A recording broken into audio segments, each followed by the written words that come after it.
Hello everyone, what's going on. Hopefully all the students are doing well. SSC की, Delhi police की, इन चारों exam की answer की तो रिलीज हो गई, बट रिजल्ट में लगातार डिले हो रहा है। रिजल्ट में डिले का क्या कारण है, क्यों एसएससी अभी तक आपका रिजल्ट डिक्लेयर नहीं कर रही है, जिस वजह से आप बहुत चिंता में बने हुए हैं और अपनी फिजिकल की तैयारी को भी मंदा कर रहे हैं। तो मैं आपको बता देती हूँ, आपकी दिल्ली पुलिस की भर्ती के बारे में थोड़ा सा आप समझने की कोशिश कीजिए कि आपकी भर्ती में आपका पेपर और आपका रिजल्ट एसएससी डिक्लेयर करती है, उसके बाद आपकी फिजिकल एक्टिविटी की सारी जिम्मेदारी दिल्ली पुलिस के आर सेल यानी रिक्रूटमेंट सेल पर होती हैं। और अगर हम एसएससी की तरफ से देखें तो रिजल्ट डिक्लेयर क्यों नहीं हो रहा है, क्यों डिले हो रहा है, उसको हम थोड़ा सा फैक्चुअली समझने की कोशिश करते हैं। वैसे अगर क्रमबद्ध तरीके से देखा जाए कि साल 2025 में एसएससी ने जितने एग्जाम कंडक्ट करवाए हैं, हाल फिलहाल नवंबर दिसंबर में जो क्रम चले हैं उनको हम समझने की कोशिश करें तो एसएससी सीएचएसएल की एग्जाम हुई थी 12 नवंबर से लेकर 30 नवंबर तक। फिर उसके बाद में एसएससी सीपीओ 2025 की एग्जाम हुई थी। उसके बाद में कांस्टेबल ड्राइवर के हुए थे, कांस्टेबल के हुए थे, मिनिस्ट्रियल के हुए थे, एडब्ल्यू टीपीओ के हुए थे। अगर हम रिजल्ट की बात करें तो अभी सीएचएसएल और सीपीओ का रिजल्ट भी आना पेंडिंग है और उसके बाद ही दिल्ली पुलिस की चारों भर्तियों का रिजल्ट आना है। अभी हाल फिलहाल दिल्ली पुलिस की जो ऑफिशियल वेबसाइट पर जो पिछली भर्तियां थी, जिसमें ड्राइवर, कांस्टेबल, एडब्ल्यू टीपीओ और मिनिस्ट्रियल के काफी सारे कैंडिडेट ऐसे थे जो वेटिंग लिस्ट में थे, तो अभी कुछ दिनों पहले इन चारों भर्तियों की वेटिंग लिस्ट का रिजल्ट डिक्लेयर हुआ है। साथ ही साथ हम देखें, पिछली भर्ती जो 2023 कांस्टेबल की थी, लगभग 190 कैंडिडेट ऐसे थे जो विथहेल्ड में थे। आई थिंक 195 थे, उसमें से 36 कैंडिडेट को क्लीन चिट मिली है, 36 कैंडिडेट विथहेल्ड का रिजल्ट आया है। ओवरऑल हम देखें तो यही नहीं क्लैरिफाई हो पा रहा कि वास्तव में ये भर्ती की संख्या कितनी है। आप समझने की कोशिश कीजिएगा कि मान लीजिए इस वर्ष 5000 भर्ती डिक्लेयर हुई हैं और 4000 या 4200 कैंडिडेट ने फाइनल ज्वाइनिंग ली है। अभी 1000 या हम समझे 800 कैंडिडेट ऐसे हैं जिन्होंने ज्वाइनिंग नहीं ली है, जिनका रिजल्ट रुका हुआ है या जो पेंडिंग में है। अब जो अपकमिंग वैकेंसी आती है उसमें ये वैकेंसी भी ऐड की जाती है, जो लास्ट पेंडिंग थी वो। अभी क्या हुआ, जो पिछली भर्तियां थी उसमें यही चला आ रहा है कि पिछली भर्ती में जितने बच्चों ने ज्वाइनिंग नहीं ली वो इसमें इंक्लूड होकर ही एक बड़े अमाउंट में आपकी वैकेंसी रिलीज हुई थी। लाइक कांस्टेबल की हम बात करते हैं तो 7425 अपने आप में एक बड़ा डेटा है। और अभी जो देखें तो हम वेटिंग लिस्ट का भी रिजल्ट आया है और उसके साथ ही साथ आपकी विथहेल्ड का भी रिजल्ट आया है। तो कहीं ना कहीं हम समझे तो वास्तव में भर्ती की क्लियरेंस ही नहीं हो रही है कि आपकी भर्ती पर्टिकुलर एडब्ल्यू टीपीओ, ड्राइवर, मिनिस्ट्रियल या फिर कांस्टेबल की कितनी है। ये एक हम फैक्ट लगा सकते हैं कि हो सकता है ये एक फैक्ट हो कि आपका रिजल्ट इस वजह से डिक्लेयर हो, इस वजह से डिले हो रहा है कि दिल्ली पुलिस पर्टिकुलर बताए कि हमें इतने इतने कैंडिडेट अभी रिक्वायर है, उस हिसाब से आपका रिजल्ट डिक्लेयर होगा, उस हिसाब से डेटा डिसाइड होगा कि इतने कैंडिडेट को फिजिकल के लिए बुलाया जाना निश्चिंत है। उसके बाद हम बात करते हैं फिजिकल की। तो देखो, जैसे ही आपका रिजल्ट डिक्लेयर होगा बहुत ज्यादा टाइमिंग आपको फिजिकल के लिए नहीं दिया जाएगा। आप अपने आप में प्रिपेयर रहिए। एसएससी कभी भी आपका रिजल्ट बिल्कुल धप्पा करके डिक्लेयर कर सकती है। इट मे बी कि पहले कांस्टेबल और ड्राइवर में भी अभी वो वाला सीन चल रहा है कि क्या पता ड्राइवर का पहले आए रिजल्ट या फिर कांस्टेबल का पहले आए। बाकी आपको ये रिजल्ट संलग्न देखने को मिलेंगे, एक के बाद एक, जस्ट ठीक है।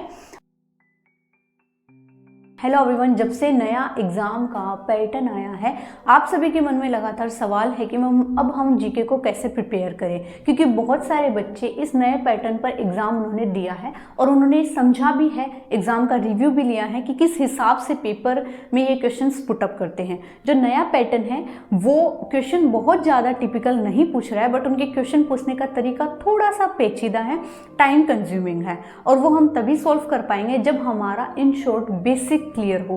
और बेसिक कब क्लियर होगा, जब हम थ्योरी पढ़ेंगे और उसके एमसीक्यूज लगाएंगे। थ्योरी हमारी बिल्कुल क्लियर होगी हर एक टॉपिक के बारे में कि कौन सी बात है वास्तव में और कौन सी बात नहीं है। अगर इस चीज़ को हम जजमेंट दे पाए, इस चीज़ को हम क्लैरिफाई कर पाए, तब जाके हम एग्जाम के उन 4 ऑप्शंस में से एक ऑप्शन सही चुनेंगे। और इस बार जो है एग्जाम का पैटर्न इस तरह से हो गया है कि आपको नॉर्मली मान लीजिए कोई भी एक टॉपिक पूछ लिया सिंधु घाटी सभ्यता के बारे में, तो सिंधु घाटी सभ्यता के बारे में कौन सा कथन सत्य है। अब 1, 2, 3, 4 ऑप्शन आपके पास में होंगे और लास्ट में जाके एग्जाम में भी आपको केवल ऑप्शन 1, 2, 2 व 3, 3 व 4, 1, 2, 3, 4 इनमें से कोई नहीं, इस टाइप से आते हैं। और वो आप तभी क्वेश्चन सॉल्व कर पाओगे जब आपका वास्तव में बेसिक क्लियर हो किसी भी एक पर्टिकुलर टॉपिक से। तो अब बहुत सारी बुक आपने मार्केट में देखी होगी, कुछ पुरानी बुक्स ऐसी हैं जो केवल लिमिटेड क्वेश्चंस लेकर आती थी या नए पैटर्न के अकॉर्डिंग क्वेश्चंस नहीं ला पाती थी या डीप क्वेश्चन जो एग्जाम में बनते हैं वो नहीं ला पाती थी। AR पब्लिकेशन की अब एक बहुत अच्छी बुक लॉन्च हुई है। मैंने पर्सनली इस बुक को पढ़ा और मुझे काफ़ी अच्छी लगी, क्योंकि इस बुक में आपको थ्योरी मिलेगी जिससे कि आपके कॉन्सेप्ट क्लियर होंगे हर एक टॉपिक से। उसके साथ ही साथ को आपको MCQs मिलेंगे कि एग्जाम के पॉइंट ऑफ व्यू से क्या क्वेश्चंस पुटअप हो सकता है। ठीक है, हर एक टॉपिक को इन्होंने पर्टिकुलर डायग्राम से समझा रखा है, क्योंकि मेरे जैसा इंसान जो है या काफ़ी स्टूडेंट ऐसे होते होंगे जिनको एक अखबार जैसी किताब पढ़ने में मज़ा नहीं आता, एक ऐसी बुक पढ़ने में मज़ा आता है जिसमें वास्तव में डायग्राम हो, थोड़ा रंग बिरंगा सा ऐसा अट्रैक्टिव बनाया गया हो बुक को, ताकि उसको वास्तव में लेकर पढ़ने का मन करे। केवल थ्योरी अगर हम पढ़ने बैठेंगे तो बहुत जल्दी बोरियत होती है, नींद भी आने लगती है और कंसेप्ट भी हमारे क्लियर नहीं होते, क्योंकि अगर पढ़ने में ही इंटरेस्ट नहीं होगा तो कंसेप्ट तो हम कहाँ से क्लियर करेंगे। अभी जो AR पब्लिकेशन की बुक इन्होंने लॉन्च करी है, मैंने उसको पर्सनली पढ़ा और वो बुक जेन्युइनली मुझे काफ़ी अच्छी लगी। उस बुक का मैं आपको रिव्यू दूंगी आज कि क्यों एग्जाम के पॉइंट ऑफ व्यू से वो बुक इंपॉर्टेंट होने वाली है अगर आप अपकमिंग एग्जाम की तैयारी कर रहे हैं जो कि नए पैटर्न पर बेस्ड होगी। तो देखते हैं इस बुक का, देख लेते हैं इस बुक के बारे में। सबसे पहले आपको इंडेक्स मिल जाएगी जिसमें कि सारे सब्जेक्ट इंक्लूड होंगे एग्जाम के पॉइंट ऑफ व्यू से। जैसे स्टैटिक का पोर्शन ज़्यादा होता है, static, geography, history, polity, Indian economic, general science के क्वेश्चन आपको मिल जाएंगे। और पर्टिकुलर सब्जेक्ट को यहाँ डिफाइन कर रखा है, जैसे स्टैटिक जीके के पॉइंट ऑफ व्यू से कितने इंपॉर्टेंट टॉपिक बनते हैं, ठीक है, वो सारे यहाँ पर इंक्लूड है। कंप्यूटर को भी इन्होंने यहाँ पर इस साइड में इंक्लूड किया है। नेक्स्ट हम बात करते हैं ज्योग्राफी की। तो ज्योग्राफी के भी जितने सारे टॉपिक्स बनते हैं वो सारे टॉपिक्स इन्होंने दे रखे हैं और बुक काफ़ी इंटरेस्टिंग लग रही है। इसको खोलकर हमेशा इसको उठाकर पढ़ने का मन करता है, बिल्कुल ऐसी ही बुक लग रही है। हर एक टॉपिक, हर एक सब्जेक्ट के बाद में इन्होंने मिसलिनियस के क्वेश्चन जरूर ऐड किए हैं जो कि आपको जनरली नहीं देखने को मिलते हैं आम बुक में। ठीक है, हिस्ट्री होगी, उसके अलावा हिस्ट्री को जैसे 3 भागों में इन्होंने डिवाइड कर रखा है, वो भी आपको यहाँ पर अच्छे से समझ आएगा। देन हम बात करते हैं पॉलिटी की, जो कि आसानी से नहीं समझ आती है अगर डायग्राम न हो। इकोनॉमिक में एक बहुत बोरिंग सा सब्जेक्ट लगता है जो कि इसी सब्जेक्ट से बिलोंग नहीं करता, लाइक कॉमर्स से बिलोंग नहीं करता, उसको इकोनॉमिक बहुत टफ सब्जेक्ट लगता है। ठीक है, लास्ट में हम बात करते हैं जो नॉन साइंस स्टूडेंट है उनके लिए भी साइंस पढ़ने में थोड़ी टिपिकल लगती है। तो साइंस को इन्होंने फिजिक्स, केमिस्ट्री एंड बायोलॉजी तीनों में डिवाइड कर रखा है। लास्ट में इन्होंने इकोलॉजी के भी कुछ क्वेश्चन ऐड कर रखे हैं, लाइक कुछ एग्जाम में इकोलॉजी के भी 1 से 2 क्वेश्चन पूछते हैं जिसमें बायोडाइवर्सिटी एंड कन्वर्जेशन का आता है। जैसे स्टैटिक जीके में ये सारे इंपॉर्टेंट टॉपिक होते हैं 8-10, वो सारे यहाँ पर डिफाइन कर रखे हैं। अब हम बात कर लेते हैं जैसे स्टैटिक जीके के बारे में। जैसे इंडियन कल्चर एक टॉपिक हो गया, तो कल्चर की पहले इन्होंने हर एक फोटो दे रखी है। अगर मैं particular evolution of Indian dance की बात करती हूँ तो कहाँ से हुआ था, इसकी शुरुआत, इसकी नब्ज क्या थी, वहाँ से उन्होंने डायग्राम दे रखे हैं। हर एक नृत्य जैसे भारतनाट्यम और कथक जो नृत्य हैं उनकी इन्होंने फोटो दे रखी है। उसके अलावा इनके मेजर एक्सपोनेंट कौन कौन से हैं उनकी यहाँ पर पर्टिकुलर नाम दे रखे हैं जो कि एग्जाम के पॉइंट ऑफ व्यू से इंपॉर्टेंट होते हैं। देन हम बात करते हैं स्टैटिक जीके में एक टॉपिक रहता है पेंटिंग का।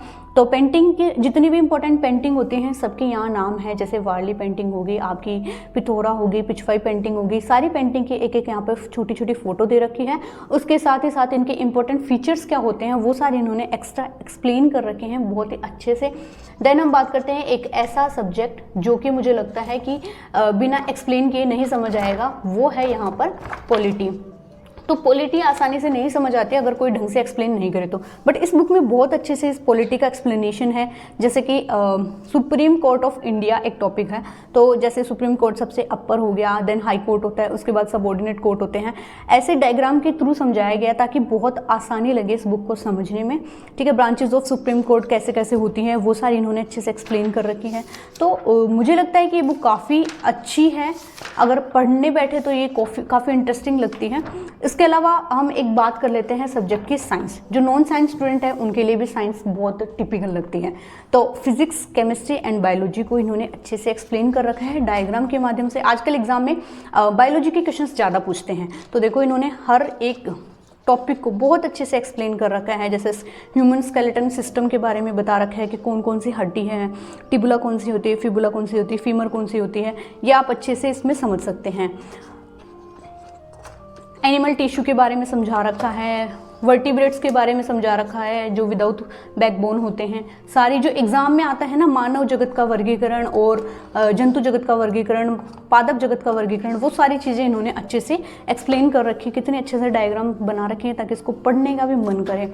तो ओवरऑल ये बुक मुझे काफ़ी अच्छी लगी, तो आप इसको मंगवा सकते हैं, परचेज कर सकते हैं। इस बुक के लास्ट में आपको कुछ और एक्स्ट्रा क्वेश्चंस मिलेंगे, लाइक मैं बताती हूँ आपको, इकोलॉजी के क्वेश्चन मिलेंगे। देखो ये क्वेश्चंस एग्जाम में पूछे जाते हैं, जैसे कार्बन साइकिल के बारे में है ना, तो ये सारे इंपॉर्टेंट टॉपिक हो जाते हैं एग्जाम के पॉइंट ऑफ व्यू से।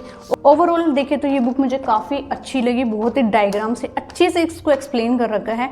देखो कितनी अच्छे से एक एक चीज़ एक्सप्लेन कर रखी है, तो मुझे ये बुक काफ़ी अच्छी लगी। अगर आप चाहें इस बुक को परचेज करना तो आप कर सकते हैं। मैंने इंग्लिश मीडियम में मंगवा रखी है, आप हिंदी मीडियम में मंगवा सकते हैं। मैंने इस बुक को इंग्लिश मीडियम में मंगवाया था, और अगर आप हिंदी मीडियम के स्टूडेंट हैं तो आप हिंदी मीडियम में भी मंगवा सकते हैं। ये बुक बोथ मीडियम में आपको अवेलेबल होगी मार्केट में, ऑनलाइन आप इसको परचेज कर सकते हैं। और अगर आपको ये समझ नहीं आ रहा कि कहाँ से आप खरीदे, तो डिस्क्रिप्शन में मैं लिंक भी आपको ऐड कर दूंगी, वहाँ से जाकर आप इसको परचेज कर सकते हैं।